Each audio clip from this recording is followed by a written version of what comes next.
With a significant oil discovery in Guyana's waters, Guyana can expect a coming boom in this sector. But how will we manage these non-renewable resources and balance that with the push toward a green economy? On this episode of Government in Action, we take a look at the mandate of the Ministry of Natural Resources as it works to secure one of the country's key economic growth sectors. A key buttress of Guyana's economy has been the extractive industry sector, which has, over the years, served as one of the major income earners for the economy. Over the past 6 months, the economy registered 2% growth, up from 2015's recorded 0.9% for the same period. This strong showing is largely due to the successes of the mining and quarrying sector, which grew by 65.7%. The Ministry of Natural Resources is run by the Honourable Minister, Mr. Raphael Trotman, and prior to January 1 of this year, fell under the umbrella of the Ministry of the Presidency. With the need to prepare to deal with the unique opportunities and challenges that come with a thriving oil and gas sector, the Ministry's mandate has, since June of this year, shifted.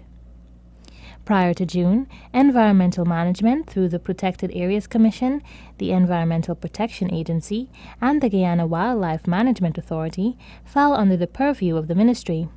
But these responsibilities have since been separated so as to allow a more streamlined focus of each area.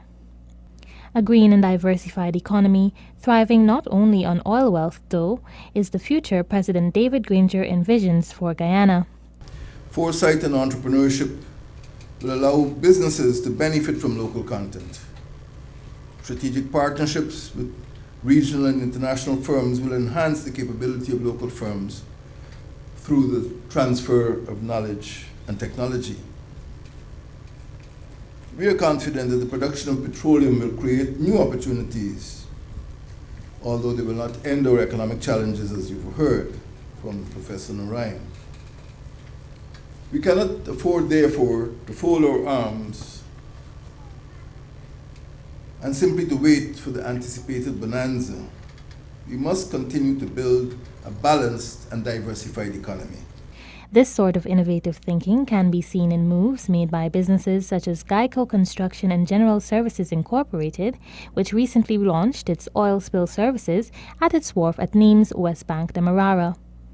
And though the country is not expected to actually begin oil production until the year 2020, government is working to prepare Guyana at a policy and legislative level for the management of the sector. Minister Trotman said that over the last several months, much focus has been placed on capacity building in the areas of developing laws and regulations, seeking international help and support, and developing industry training. Key legislation, in fact, is expected to be passed in the National Assembly by the end of the year. You can call them a raft of legislation. We are in the process of reforming the Petroleum Act, which is a bit, I wouldn't say outdated, but again, given the fact that we've actually discovered oil, we need to update it. So that is being done by the Commonwealth Secretariat, and we are currently having some drafts reviewed by an international law firm. We are bringing regulations for the environment and safety, including the potential for accidents or the possibility from oil spills. How do we respond as a nation to some of that? We are looking at regulations for what is called local content. That is to ensure that Guyanese benefit first and are guaranteed a place in this industry, and they don't just look on while others come from abroad and earn and leave. So we are looking at regulations for that. We're looking at laws for the Sovereign Wealth Fund, and we are also looking and do have a law to create a whole new regulatory entity, which we don't have a name, but for now we can call it the Petroleum Commission of Guyana. So it's about 5 bits of legislation that we are currently working all together at the same time. Of course, one of the most anticipated developments to come with the petroleum sector is the increased number of jobs that will be available to Guyanese. It can start with public relations to, to engineering, chemical or petroleum engineers. There'll be a need for accountants, auditors working with the GRA or with the Ministry of Finance, lawyers to go through contracts. We'll need security people. We'll need people to work on as drillers and oil rigs. We'll need people to do laundry services, because there'll be hundreds of people coming into the country, expatriates, they'll need homes, they'll need vehicles to drive. So the entire economy, almost like a cork floating up, the entire economy will be lifted.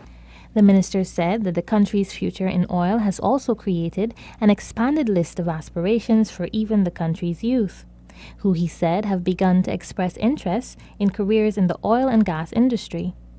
One such youth is the country's 2016 Caribbean Secondary Education Certificate top performer, Ms. Fatima Karim, who has expressed that she wishes to become a petroleum engineer. Engineering came up because influences from my family, mostly my grandfather, just seeing them coming home from like mining and seeing them in their overalls, that was inspiration as well. But the petroleum aspect came to me when last year when Guyana discovered oil. And I was thinking that if I had a way to give back to Guyana, to come back to my country and develop myself and the country, then I should get to do it. Ms. Karim's aspirations have even impressed First Lady Mrs. Sandra Granger, who was paid a courtesy call by the young scholar.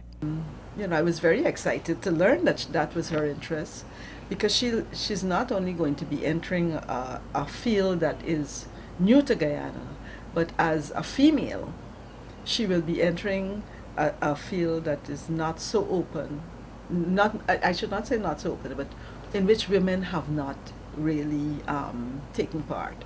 So I congratulated her on it. I know that it will be a challenge for her, because she's going to be entering a predominantly male environment, but at the same time she will bring her own skills and her own female perspective to it. Other areas of preparation, Minister Trotman said, include the establishment of a sovereign wealth fund, a state-owned investment fund made up of revenues gained from Guyana's extractive industries. Support is also being provided by the U.S. State Department as well as the World Bank, the latter of which will provide assistance for Guyana to achieve compliance with the Extractive Industries Transparency Initiative, an international organization which assesses the levels of transparency regarding countries' oil, gas, and mineral resources. The initiative of EITI is to ensure that Guyana's involvement in EITI is to ensure that we become part of a group of like-minded countries that would like to see their resources benefit the people.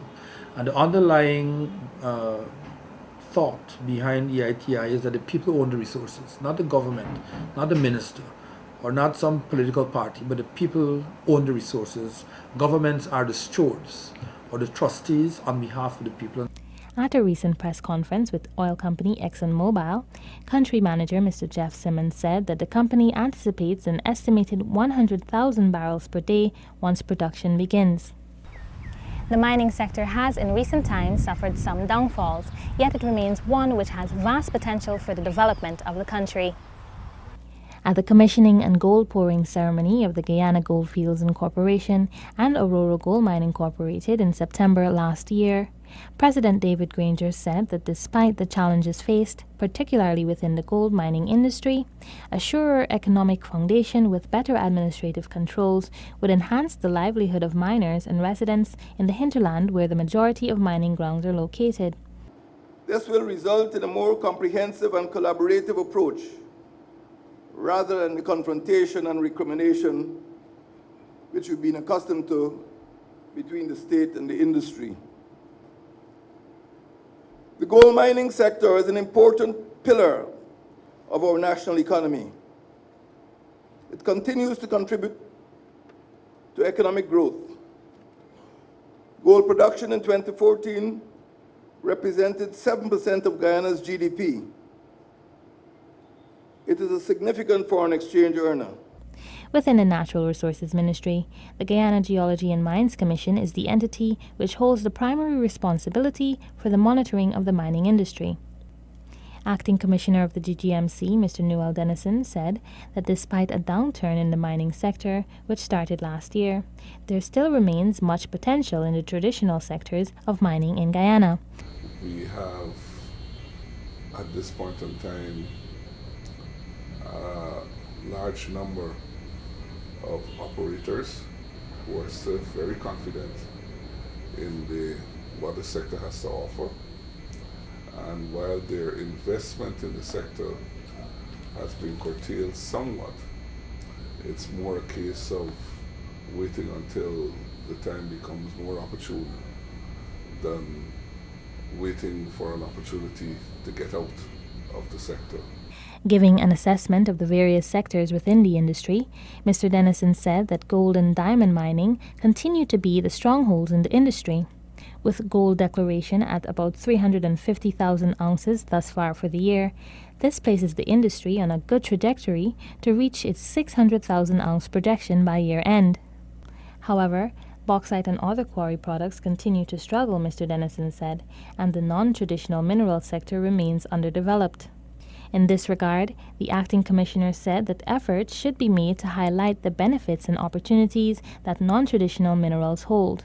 We as an organization, we have to get out there and inventorize what is there and show where the potential is, so that the same choices, economic choices for potential miners to proceed and pursue alternative minerals and those kinds of mineralizations, so that they can make that determination for themselves. And I am not looking at a point of view where you would forsake one for the other. I'm looking at a point of view where you would want to add to what is the typical and what you're accustomed to, and give a little more diversity.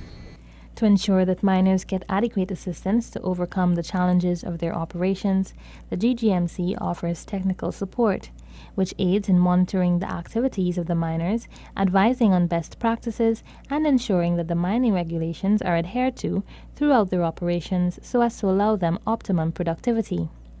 Mining safety has been a significant concern following a number of fatalities that have occurred on mining sites over the past year. Coordinator Administrator of the Guyana Mining School, Mr. John Applewhite Hercules, said that following these occurrences, a commission of inquiry was ordered last year by the government so as to address the causes of these incidents. What we have done over the past year, coming out of the commission of inquiry, is that we have been able to go into the fields, and we have run several training programs with miners in Madhya, in Northwest, in Bartica, in Linden, as well as the Guyana Gold and Diamond Miners Association headquarters in Georgetown. And so our training focus seeks to not only address the symptoms of unsafe mining practices, which we see in the form of fatalities, but what are the real causes? You see, the question has to be asked, why is it that these mining pits are collapsing in the first place? And when we start to ask that question, we will go on a kind of a root cause analysis and see that the reason for mine pit collapse is more or less inextricably linked to poor prospecting techniques and approaches that have been utilized by miners. Mr. Hercules said that many miners are unaware of materials that are available that could assist them with their mining operations, while some others do not adhere to guidelines set out by the GGMC that are set to guide their prospecting efforts. What has happened over the years is a culture of hit and miss mining, where the miners invest in mining equipment, take chances by going into the bush, and basically try their luck, and if they find gold, then that's a hit, and in many cases they do not, which we refer to as a miss. And so this hit and miss culture is one of the fundamental reasons that results in a range of unsafe mining practices. Nevertheless, Mr. Hercules said that there has been a decrease in the number of fatalities for this year in comparison to last year, and that adequate training can be a main contributor to this. Though it has only been on its 2 feet for less than a year, the ministry has a packed mandate ahead of ensuring that our extractive industries are not only manned, but are managed in a way where all Guyanese can benefit from its gains and raise their standard of living in an aim to achieve the government's mandate of a good life. Next week, we will take a closer look at the forestry sector. This is Jasmine Payne. Thank you for joining us.